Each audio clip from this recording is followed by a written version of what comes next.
Hello everyone. जैसा कि आप जानते हैं हम हमेशा महिलाओं के लिए काम करते हैं। मेरा नाम है कविता पाठक, क्लासी वुमेन सोसाइटी की प्रेसिडेंट। और आज हम आपको मिलवाने जा रहे हैं एक ऐसे पर्सन से, जो एक पर्सन नहीं, एक महिला से जिन्होंने अभी तक कभी कॉम्प्रोमाइज़ नहीं किया। इतनी छोटी सी एज में उन्होंने इतना कुछ देखा है। तो आज हम उनकी कहानी, उन्हीं की जवानी सुनेंगे और आप लोगों को भी दिखाएंगे। तो मिलते हैं सोनाली, जो चलाती है फरीदाबाद में ऑटो। जी हाँ, ऑटो। कोई भी लेडीज़ ऑटो चलाना प्रेफर नहीं करती है, तो उन्होंने ये काम क्यों शुरू किया, उन्हीं से जानते हैं। हेलो सोनाली। सोनाली, आज आप यहाँ पर बैठे हैं और आपने ऑटो ड्राइविंग शुरू की। आप फरीदाबाद में पहली महिला ड्राइवर हैं जो ऑटो चला रही हैं। तो हम जानना चाहेंगे कि आपने ऑटो ड्राइविंग प्रोफेशन क्यों चुना? ऑटो ड्राइविंग प्रोफेशन इसलिए चुना क्योंकि पहले तो मेरे फादर नहीं है, ठीक है। मेरे घर में कुछ इनकम सोर्स नहीं है। 3 बहनें और मम्मी, सब छोटे हैं, कहीं पढ़ रहे हैं, तो मेरे पास कुछ इनकम सोर्स नहीं था उस समय। तो मुझे, अब मैं कहीं नौकरी करने जाती थी तो वहाँ पर मुझे मॉलेस्ट किया जाता था। तो मैं ये सोचती थी यार, या तो मैं पैसा कमाना चाहूँ तो मैं बहुत तरह से कमा सकती हूँ। तो मैंने सोचा कि अब मेरे पास गाड़ी भी है, इनकम आने का जरिया भी है, तो मैं मेहनत करूँगी। आपको गाड़ी कहाँ से मिली? ऑटो ड्राइविंग आप कर रहे हैं, आपके पास खुद का ऑटो है, तो वो कैसे मिला आपको? अब वो ऑटो भी ऐसे मिला कि पापा हमारे गाड़ी चलाते थे। तो अच्छा, आपके पापा ऑलरेडी ऑटो ड्राइवर थे? हाँ। अच्छा, तो फिर अब आपके पापा और आपकी फैमिली में कौन कौन है? मतलब आपके पापा अब कहाँ हैं? पापा तो मेरे एक्सपायर कर गए सन 2018 में, एक्सपायर कर गए। अच्छा, तो वो 2018 से आपको 2021 में एक्सपायर कर गए हमारे पापा। अच्छा, 2021 में एक्सपायर किया। तो फैमिली में और कौन कौन है? मम्मी है, 3 बहनें हैं। आप सबसे बड़े हो? मैं सेकंड नंबर की हूँ। अच्छा, सेकंड नंबर। तो सबसे बड़ी वाली क्या काम करती है? वो ऐसा है, अभी वो ट्रेनिंग पर है। जब हमारे पापा एक्सपायर हुए, जब से ही मैंने गाड़ी चलाना शुरू कर दिया था। मतलब आप अपनी बड़ी बहन को ट्रेनिंग दिला रही हैं? हाँ, किस चीज़ की ट्रेनिंग दिला रही हैं? GNM, उसको नर्सिंग पापा ने कराई थी। तो अब उस आधी नर्सिंग तो उसकी हो गई, लेकिन जब पापा अचानक एक्सपायर कर गए तो हमने सोचा उसकी पढ़ाई नहीं छुड़वानी। तो इस चक्कर में मुझे गाड़ी भी चलानी थी और घर भी चलाना था, और उसकी पढ़ाई भी नहीं छुड़वानी थी। ऑप्शन मेरे पास कुछ भी नहीं था। देखा आपने, एक छोटी बहन ने अपनी बड़ी बहन की पढ़ाई कंप्लीट कराने के लिए एक ऑटो ड्राइविंग का प्रोफेशन चूज़ किया कि मेरी बहन की पढ़ाई ना छूटे। तो ऐसा बहुत ही कम लोग होते हैं जो दूसरों के बारे में सोचते हैं। हर कोई आज की डेट में सिर्फ अपने बारे में सोचता है। तो सोनाली से हम ये भी ज़रूर जानेंगे कि उस टाइम पे जब आपके पापा एक्सपायर हुए तो ऑटो ऑलरेडी था आपके पास, आप ही ने क्यों चूज़ किया कि आप ही ऑटो ड्राइव करें? क्योंकि देखिए, जब घर में इनकम सोर्स नहीं है, पहली बात कोई सपोर्टर नहीं है। अब मैं ये नहीं चाहती कि मेरी मम्मी भी जाए काम करने, मेरी बहनें भी जाए काम करने, क्योंकि वो भी, मम्मी मेरी घर देखती है और छोटी बहन पढ़ाई करती है। तो मुझे लगा मैं कर सकती हूँ और मैं करूँगी।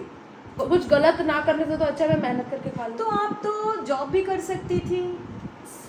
जॉब मैंने बहुत ट्राई करी है, अब मुझे वहाँ पे नहीं मिलता एनवायरनमेंट, अच्छे लोग नहीं मिलते, तो इस चक्कर में मैंने फिर ऑटो ही चूज़ किया। तो क्या ऑटो चलाते टाइम आपका कैसा एक्सपीरियंस है? क्या परेशानी आपको ऑटो ड्राइविंग के प्रोफेशन में आई? कोई बात नहीं सोनाली, ऐसे नहीं परेशान होते, कुछ भी हो। हम आज आपके साथ बैठे हैं ये आपकी कहानी सुनने के लिए, आपको सपोर्ट करने के लिए। जब आपके पापा एक्सपायर कर गए और आपने ये डिसीज़न लिया कि मैं घर संभालती हूँ और ऑटो चलाना मैं स्टार्ट करती हूँ, तो उस टाइम पे आप इतनी यंग हो, इस दुनिया में जहाँ पर इतनी प्रॉब्लम्स आती हैं और ये सारी चीज़ें कि लड़कियों को सेफ़, हम तो कहते हैं अगर स्कूल कॉलेज जा रही होती है तब भी सेफ़ नहीं है। एक ऑटो ड्राइविंग करने वाली लड़की कितना सेफ़ है? कुछ भी सेफ नहीं है, यहाँ तक कि कोई फैमिली वाला भी साथ नहीं देता। क्योंकि जिसका कोई कमाने वाला नहीं है उसके संग तो कोई भी नहीं है, उसे खुद ही अपनी लड़ाई रोड पे अकेले लड़नी होती है। क्योंकि मेरे को 2.5 साल हो गए गाड़ी चलाते हुए, जो भी मुझे मिलता है ना, मतलब अब सबको अपना बेनिफिट ही देखना है, किसी को ये नहीं होता है चल, मतलब मुझे किसी से कुछ चाहिए नहीं कि यार कोई मुझे एक्स्ट्रा पे करके जाए, या मुझे कोई लालच है, नहीं, मुझे मेरी मेहनत का चाहिए। लेकिन यार क्या है, आजकल किसी को कुछ नहीं, हर किसी से नहीं अपनी प्रॉब्लम शेयर की जाती, क्योंकि हर कोई अब बंदा बेनिफिट ही उठाने की सोचता है। इस चक्कर में मैंने ऑटो स्टार्ट कर दिया, घूम फिर के मुझे ऑटो ही चलाना पड़ता था। क्या करूँ, मैं खुद बहुत परेशान हूँ, अभी दुनिया भर का कर्जा हो रखा है, वो भी देना है, तो अब तो क्या आपने जब जॉब आपने अपनी मम्मी से भी शेयर करी होंगी ये सारी परेशानियाँ? मैं घर में नहीं शेयर करती कुछ भी, क्योंकि मेरी मम्मी ऑलरेडी टेंशन में होती है। तो मुझे ऐसा लगता है यार कि कुछ दिनों का स्ट्रगल और है, लेकिन मुझे अपना आपको सक्सेस बनाना है, करियर सेटल करना है, ब्यूटिशियन बनना है। और आज मेरे पास पैसा नहीं है, लेकिन कोशिश मेरी पूरी है, मैं कर रही कोशिश करती हूँ, वो पैसा उधर खर्चा हो जाता है।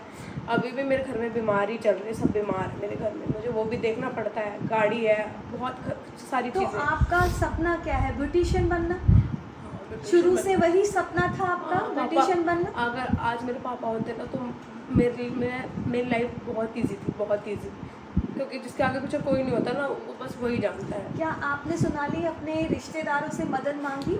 मैंने बहुत कुछ किया है, मतलब जब पापा थे ना, तो हमारे पापा हमें बोलने भी नहीं देते थे, लेकिन जब से वो ख़त्म हुए ना, हमने बहुत कुछ फेस किया है रोड पे। मतलब कोई किसी के लिए स्टैंड लेता, अपने अपने आप के लिए स्टैंड खुद लेना है। मैंने घर वालों को सबको देख लिया है यार। देखिए, जब आप हमारे पर बीतती है ना, तो हमको तो पता है हमारे लिए कोई काम नहीं आने वाला।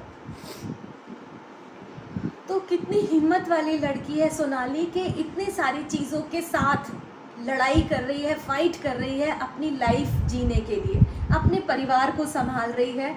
उसने इतनी छोटी सी एज में इतना सब कुछ देख लिया है कि उसने जॉब करके भी देख लिया, वहाँ भी वो सेफ़ नहीं थी। उसने ऑटो ड्राइविंग उसकी मजबूरी बन गई है क्योंकि घर चलाना है उसको, वहाँ भी वो सेफ़ नहीं है, लेकिन फिर भी कोशिश करती है कि मैं किसी भी तरीके से इस चीज़ से बाहर निकलूं और अपने परिवार को चलाऊं। जैसा उन्होंने बताया कि वो अपनी फैमिली में अपनी मदर से शेयर भी नहीं करती है कि उसको ऑटो चलाने में क्या क्या परेशानियां आती हैं। सोनाली, आप ब्यूटिशियन सीखना चाहते हो और आप बता रहे हो कि आप उसके लिए पैसे भी जोड़ते हो।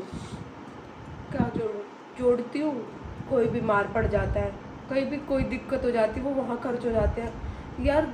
जिस घर में कमाने वाला नहीं, उसको बचा बचा के थोड़ा सब कुछ देखकर चलना है। अब मैं अपने शौक देखूंगी तो कहाँ से घर चलेगा, ये भी तो है ना। और अभी तो आपको शादी भी करनी है। शादी हो ना हो, लेकिन करियर बनाना है, और करियर अच्छा बनाना है। कोशिश मेरी पूरी है। मैं गाड़ी बेशक चला रही हूँ, पर मैं मेहनत करूँगी। मैं कुछ वो नहीं, कॉम्प्रोमाइज़ नहीं कर सकती वो करियर के साथ। लेकिन जो चीज़ अभी मेरे संग हो रही है अभी प्रेजेंट में, वो यही है कि हाथ पैर में स्ट्रगल कर रही हूँ। तो ऑटो आपका अपना है, उसकी किस्त विस्त पापा ने दे दी थी, मतलब नहीं, पापा एक्सपायर हो गए एंड टाइम पे ही। हमने फिर वो, तो उस टाइम तक आपकी किस्तें भी चल रही थी? हाँ, 50-60 हज़ार रुपये, कम से कम 75-80 हज़ार रुपये की हमने किस्त भरी है कर्जे पर हमने गाड़ी फाइनल करी है NOC के साथ। तो क्या वो सारा कुछ आपने कर्जा खुद अपना ऑटो चला के पे किया है? कर्जा पे कहाँ हुआ अभी, कर्जा तो है, लेने वाले बैठे हैं अभी कर्जा, उन्हें तो देना है सिर्फ कर्जा। ऑटो से आप सिर्फ घर चला पाएंगे? हाँ, अभी? बस घर चलाया है मैंने। जो हमारा ये होता है कि एक दिन का साग सब्जी बन जाए, बस इतना ऑटो। और बस क्या इतना। टाइमिंग है आपका ऑटो का कि आप इतने बजे से इतने बजे तक चलाती हैं? टाइमिंग क्या है, रोड पे बहुत गाड़ियाँ हैं, कंपटीशन बहुत है, ऑटो लाइन में भी बहुत कंपटीशन है। कभी किसी को पीछे छोड़ के आगे जाके सवारी धंड से लेनी पड़ती है, फिर हमें भी गाड़ी तेज चलानी पड़ती है। कभी गियर टूट गया, कभी कुछ टूट गया। और फरीदाबाद में तो मुझे लगता है बहुत सारे ऑटो हैं, जैसा आप लोगों ने भी रोड पे देखा होगा कि फरीदाबाद में ऑटो की कमी नहीं है।